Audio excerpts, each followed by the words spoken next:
when it comes to the area of governance and democracy, yes, of course, we are enjoying a stable democracy. We even heard that he presided over a 2 decade of what? Peaceful and stable polity or democracy.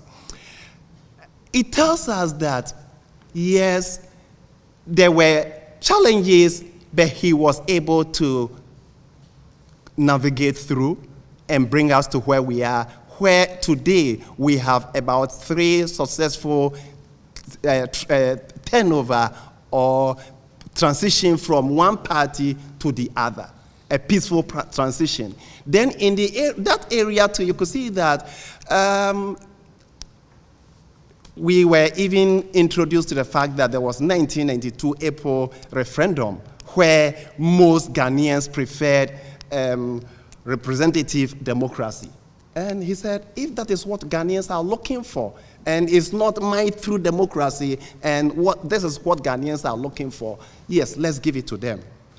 And he gave it to them, and that is where we are now. You could see that at the time when Rawlings, his other military dictators were entrenching themselves in office, he was prepared to actually give out power.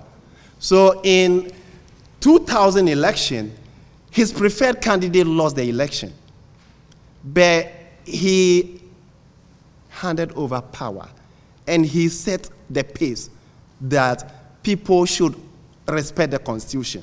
He respected the term limit. He made 2 terms, and that was it.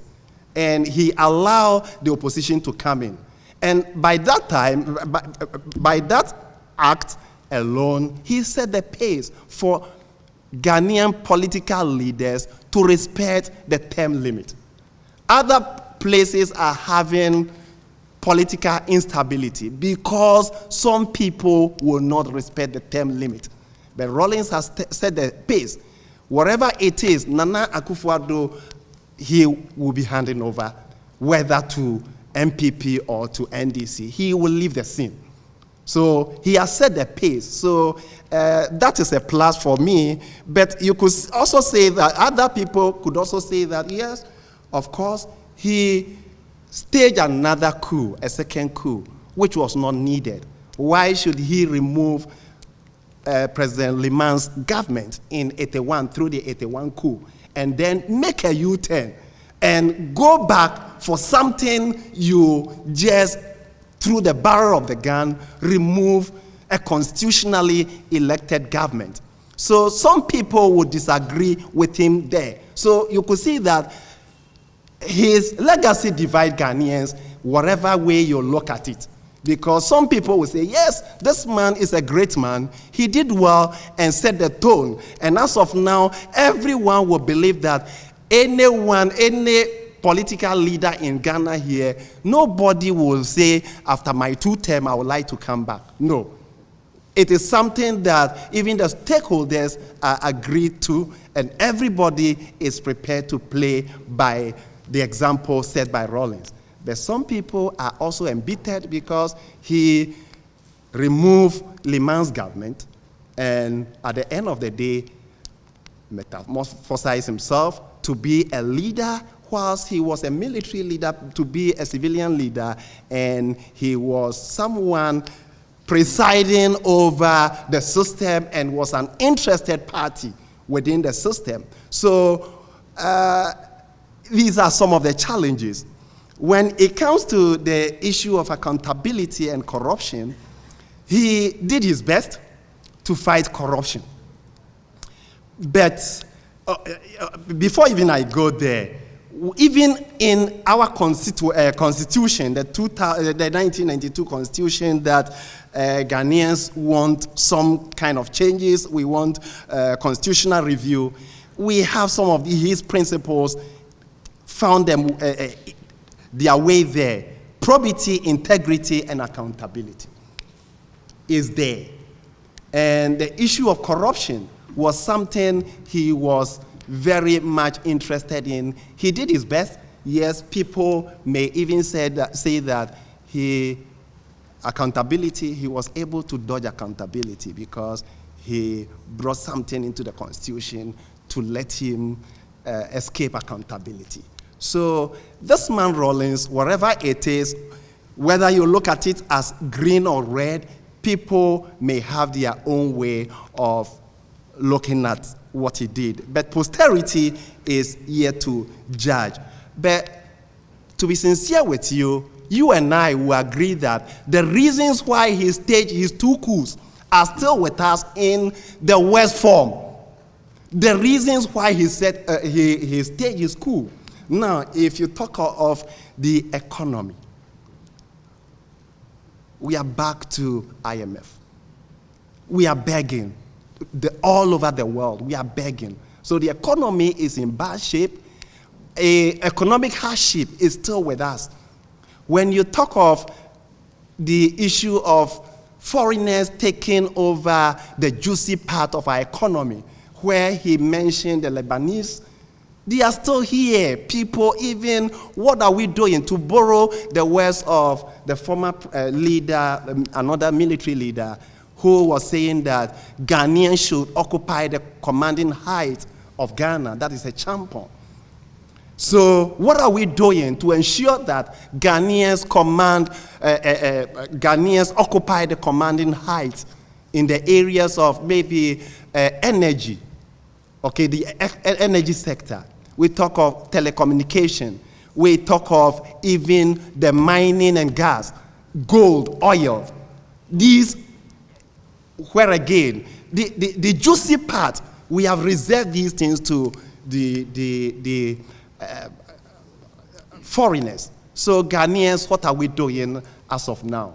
So most of the thing, corruption is here with us in the worst form. Yes, Rawlings said he said it time and time again, several times, that he doesn't believe in multi-party democracy. And he believed in his own, but this is what Ghanaians were looking for. But though we have had stable democracy, but is this the kind of democracy we are looking for? Let's question what we have.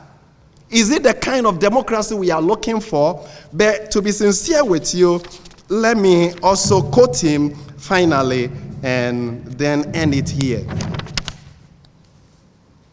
Okay. Now, he made a statement, and I took it from Professor Okwe, 1980, page 129. Good evening, fellow countrymen.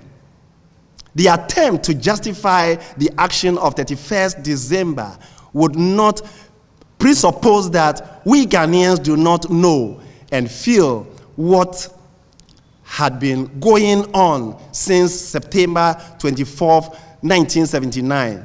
Briefly, it has been nothing short of a clear denial of our fundamental right as a people to enjoy the wealth of our labor. This has been the most disgraceful government in the history of our country. It is the only one in the recent times that criminals and such others like them have become respectable in our society. They have turned our hospitals into graveyards and our clinics into death transit camps, where men, women, and children die daily because of lack of drugs and basic equipment. To many of us, please mark this, to many of us, democracy does not just mean paper guarantees of abstract liberties, Above all, food, clothing, and shelter, in the absence of which life is not worth living. So, where we are now, democracy, are we reaping the democratic dividend that we need as a people? Yes, we have stable democracy with transition from MPP to NDC. You and I know that if MPP breaks the 8, nothing good will happen, nothing much will change. Nothing much will change. They may break the 8, but nothing much will change. If NDC comes today, nothing much will change. Nothing much will change.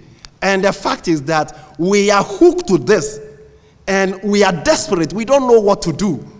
So we need to rethink democracy we have.